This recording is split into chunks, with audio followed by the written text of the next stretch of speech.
When Christ came out of the grave, he was our first fruits. And I mentioned that at the end of part 1, but I didn't really go into it. So I want to give you some more detail about why we know this to be true. Okay, now let's go to Leviticus 23, and we're going to read the 10th and the 11th verse.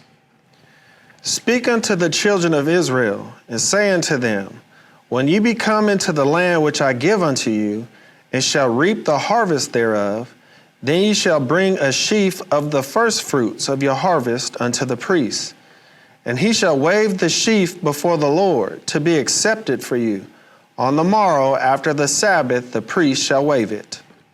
All right. So this is a critical scripture, and he said, when you begin to reap the harvest, all right, and this is around the time of the Passover in Leviticus 23. You can verify that. He said you were supposed to bring a sheaf of the first fruits. So they took a sheaf and wrapped up these first fruits that first came of their crops. And he said you were to take it to the priests. The priests were to wave it before the Lord. And this was important because this is what let all of Israel know that the season had begun, that now they were going to start getting their crops. And so that was a sign that, yes, our crops are going to be successful. We got the first fruits to come. And so not only was it an offering unto the Lord, it was a sign to them that the harvest was going to come. So if the first fruits look okay, then the harvest will be okay too. So this is why first fruits was so important. And no one would even eat until this ceremony took place where the priest waved it before the Lord to thank him for those first fruits.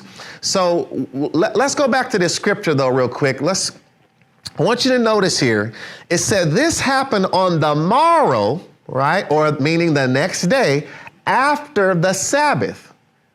All right. So that's very clear, but we got a problem. Let's look at this image. There's more than one Sabbath, right? And we talked about this. We talked about the high Sabbath and then the weekly Sabbath. Now, the high Sabbath was the day that they actually ate the Feast of Passover with the unleavened bread. And it was also a high Sabbath because you could do no work. You're not supposed to do any work. And it only happened once a year at the time period of the Passover. The weekly Sabbath happened every week, okay? So when he said that they were to wave this first fruits after the Sabbath, did he mean the high Sabbath or did he mean the weekly Sabbath? That's a very important question. Now, let's go to a few scriptures here. Now let's go to Leviticus. I'm gonna leave that question out there for you. So let's go to Leviticus 23 and we're gonna read the 5th and 6th verse. In the 14th day of the first month at even is the Lord's Passover. And on the 15th day of the same month is the feast of unleavened bread unto the Lord. 7 days ye must eat unleavened bread. All right, so when he said the Lord's Passover, really on the 14th day, what the Lord's Passover meant was to kill the lamb, put the blood on the doorpost, right? That was the Passover ceremony that the death angel would pass over us. But the actual feast, the real feast and eating of it took place on the 15th day that kicked off the first day of eating unleavened bread for 7 days. And this is why it says 7 days you're going to eat unleavened bread. Now, look at what it says in the next verse, in the 7th verse. And this is all about the 15th day. In the first day you shall have an holy convocation. You shall do no servile work therein. Now, you'll notice Brother Terry read this scripture correct, but I put some parentheses in here to help you understand this. When he said first day, that's the first day of the 7 days.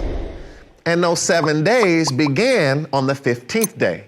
So when he says this is still speaking about the 15th day, which began 7 days of eating unleavened bread. And that's why he said the first day of the 7 days.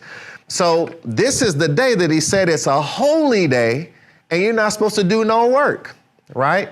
So this is the day that we call the high Sabbath. Now you won't see it called that in the Old Testament, but later on, they begin to call this the high Sabbath in the days that Jesus was there. So he said, "You shall do no work." Now, keeping that in mind, let's go to back to Leviticus 23, 10 and 11, and I want to point some details out to you here. Now, I want you to notice some things I have highlighted here. Now, Brother Terry read this, but I want you to see some things.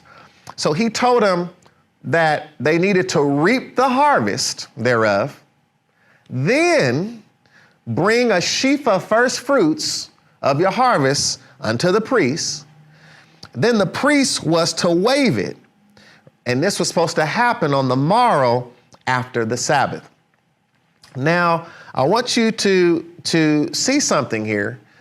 So when they killed the Passover on the 14th, and then on the 15th was the high Sabbath, okay? And that's when they ate the Passover, unleavened bread, could do no work. So that next day, the 16th, they didn't have time to go get the harvest, bring it back to the priest, go through all the ceremonies at the temple and all of that. And so what really happened and what we can determine is that the first fruits was taken after the weekly Sabbath, not the high Sabbath.